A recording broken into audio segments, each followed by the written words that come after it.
কারই না পছন্দ বলুন তো? অত্যন্ত সুস্বাদু হয় এই মধু, মিষ্টি খেতে হয় এবং তা শক্তিও প্রদান করে, এবং প্রত্যেকটি মিষ্টি পদার্থের মতোই এতেও খুব তাড়াতাড়ি পিঁপড়ে ধরে যায়। অন্যদিকে যদি নুনকে দেখি, তাহলে বছরের পর বছর রাখলেও এতে পিঁপড়ে ধরে না।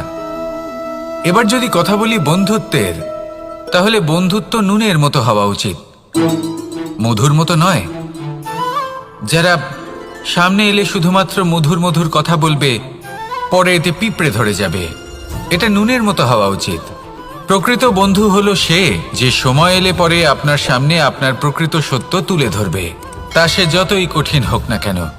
আপনার দোষ, আপনার অপগুণ, আপনার খামতি আপনাকে বলতে পারবে, যাতে আপনি সেগুলো শুনে মেনে নিয়ে তারপর নিজেকে শুধরোতে পারেন। এটাই হলো প্রকৃত বন্ধুত্ব। কখনো নিজের জীবনের আশেপাশে মন দিয়ে দেখবেন, অনেক সময় এমন মানুষ থাকেন, অনেক বন্ধু থাকেন, যাদের দেখে আমাদের মনে হয় যে এনারা খুব কঠোর, এনাদের কথা খুব কটু। কিন্তু বেশিরভাগ এমন মানুষের মনটা যদি বুঝতে পারেন, তাহলে দেখবেন তাতে কোনো মালিন্য নেই, এনাদের মন অত্যন্ত পবিত্র হয়।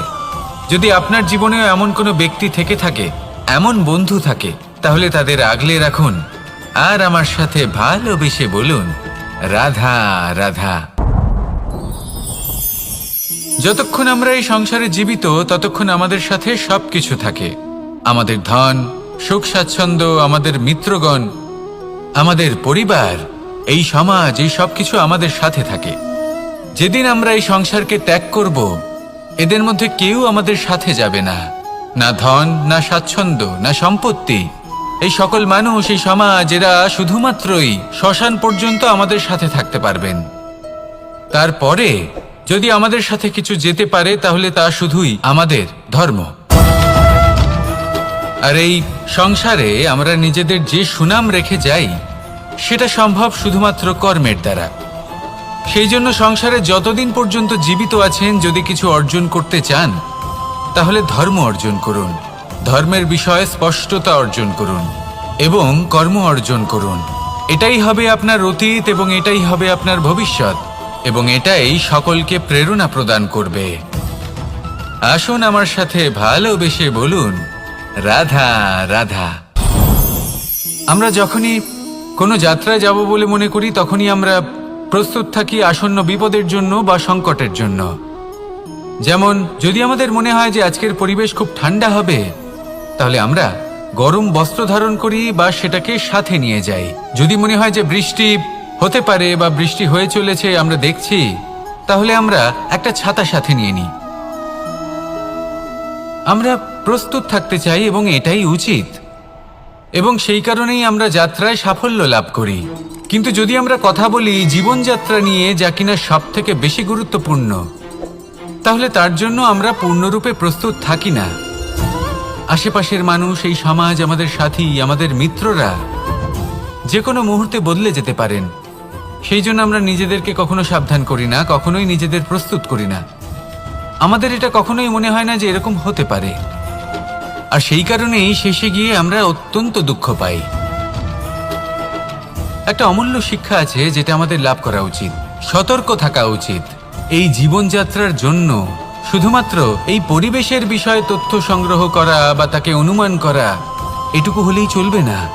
আমাদের আশেপাশের মানুষজনকে দেখতে হবে, তাদের স্বভাব পরিস্থিতির ওপর নজর রাখতে হবে।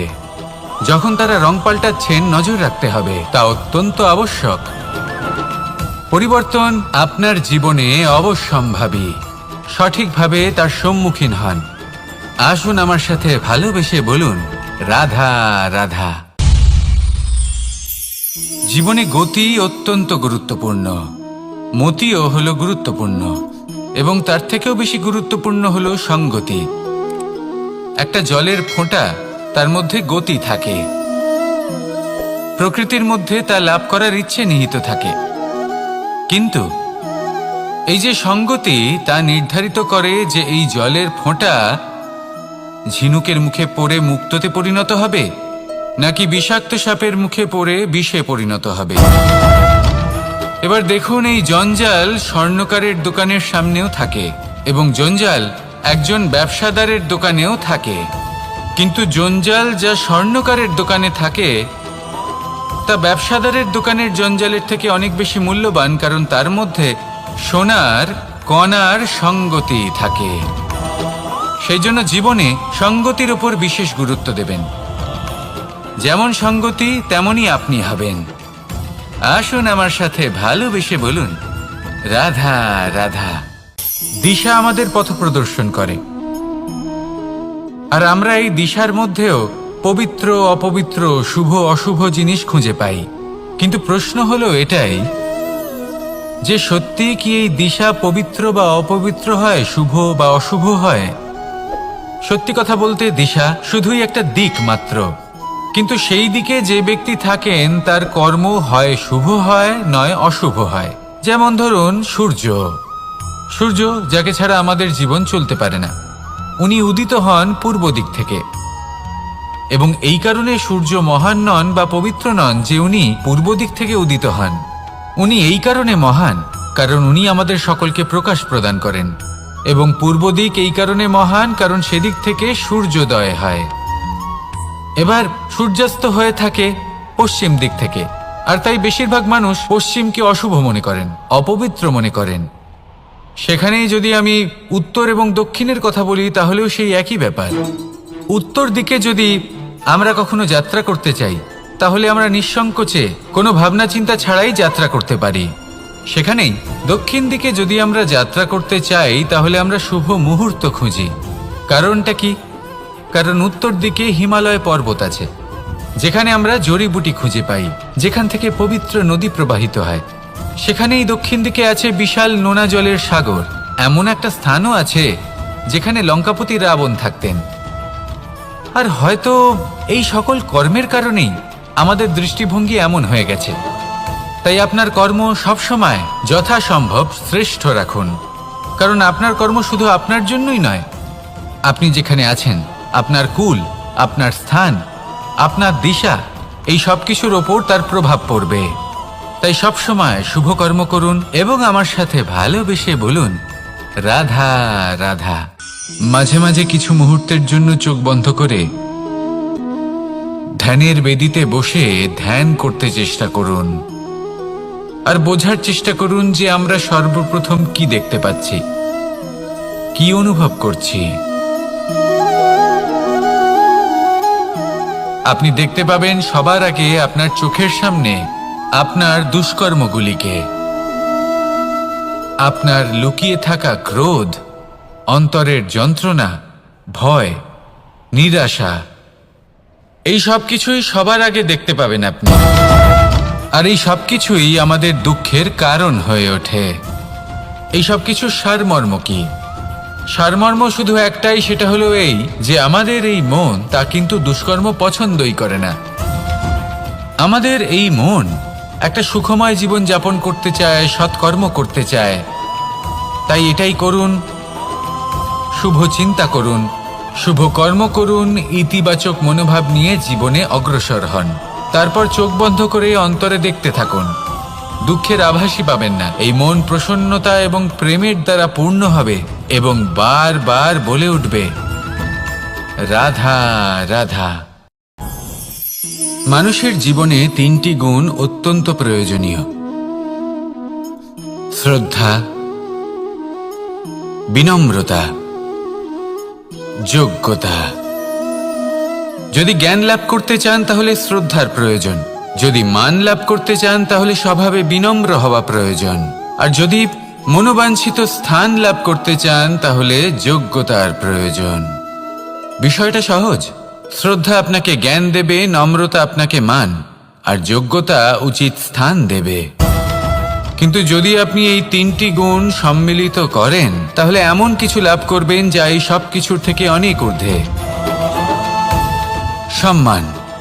আর এ হলো সেই সম্মান যা প্রত্যেক মানুষের নিজের জীবনে লাভ করতে চেষ্টা করা উচিত, কারণ এই হলো সেই সম্মান যার কারণে আপনি চলে যাওয়ার পরেও এই সংসার আপনাকে ভালোবাসবে আর মনে রাখবে।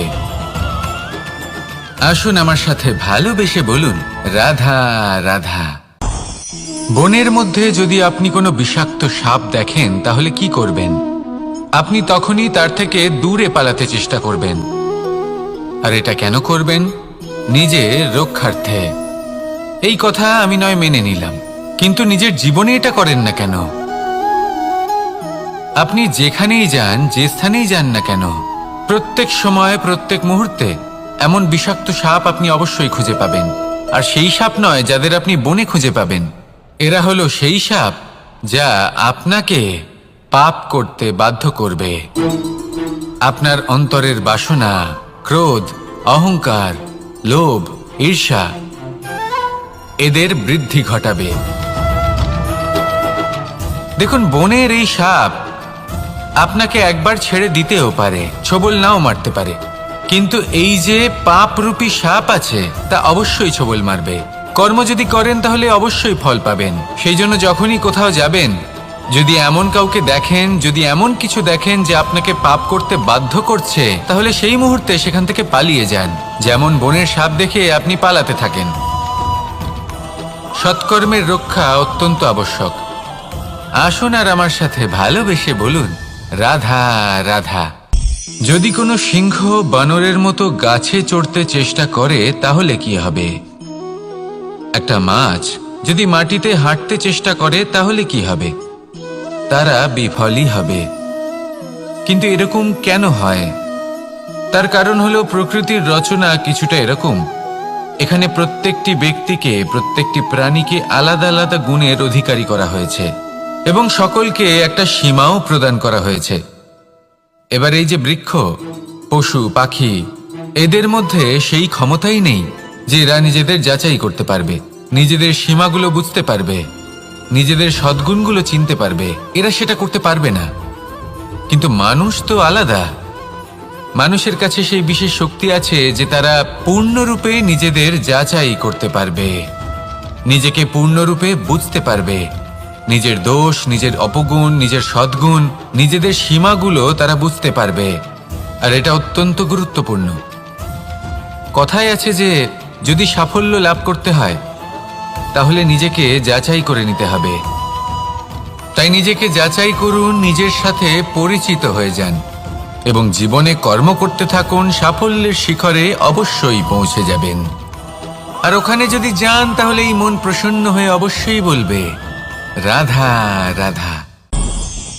অন্ধকারাচ্ছন্ন রাত্রি যদি এসে থাকে তাহলে আলোকিত প্রকাশ নিয়ে সূর্যও অবশ্যই আসে। রোগ যদি এসে থাকে তাহলে তার ওষুধও অবশ্যই আসে। সমস্যা যদি আসে তাহলে সেই সমস্যার সমাধানও নিজে থেকেই আমাদের কাছে চলেই আসে। এই সংসার, এই জীবনের শুধুমাত্র একটাই নিয়ম আছে, আর তা হলো এটাই, এই সংসার হলো একটা চক্রের মতো। এতে শাশ্বত বলে কিছু নেই, নিত্য বলে কিছু নেই। আর যা কিছুই রয়েছে সব বদলাতে চলেছে। যদি আপনার জীবনে দুঃখ থাকে, সমস্যা থাকে, যদি আপনি বিপদ দ্বারা আচ্ছন্ন, তাহলে মনে রাখবেন সবকিছু বদলে যেতে চলেছে। দুঃখের সময় কাঁদবেন না, মনকে আরো দুঃখী করে তুলবেন না, কারণ এখানে যা কিছুই এসেছে তা যাওয়ার জন্যই এসেছে। তাহলে এত চিন্তা কিসের? আনন্দ সহকারে জীবন যাপন করুন আর আমার সাথে ভালোবেসে বলুন, রাধা রাধা। রাত্রিবেলায় যখন আলোকিত জোনাকিদের দেখেন তখন মন প্রসন্ন হয়ে ওঠে। এদের দেখতে খুবই সুন্দর লাগে। আর এমন ঠিক কেন হয়?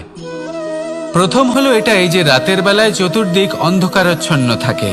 এমত অবস্থায় যদি আমরা কোথাও একটু প্রকাশ দেখি তাহলে সেটাই আশার কিরণের ন্যায় মনে হয়। সেই প্রকাশই আমাদের মন প্রসন্ন করে তোলে। আর সেই জন্য যে সকল মানুষ রাতের বেলায় কোনো জোনাকি দেখতে পান তারা প্রসন্ন হয়ে যান। এবার কখনো কখনো জীবনে আমাদের মনে হয় যে চতুর্দিকে শুধুমাত্র অন্ধকারই হয়ে আছে। প্রত্যেকেরই তা কখনো মনে হয়। আর তখনই আমাদের নিরাশ হলে চলবে না, আমাদের দুঃখী হলে চলবে না।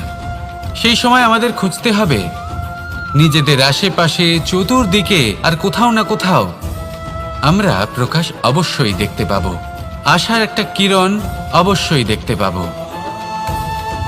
কেউ এমন একটা কর্ম করেন যেটা দেখে আমরা প্রেরিত হয়ে যাই। আর এমন কোনো কর্ম যদি আপনারা করেন তাহলে সেই কর্ম আপনার মনকে প্রসন্ন ভাব, আনন্দ এবং ভালোবাসা দ্বারা ভরিয়ে তুলবে। আপনার অন্তরের সেই অন্ধকারের অন্ত করবে, দুঃখেরও অন্ত করবে। আর এই মন প্রসন্ন ভাব নিয়ে বলবে,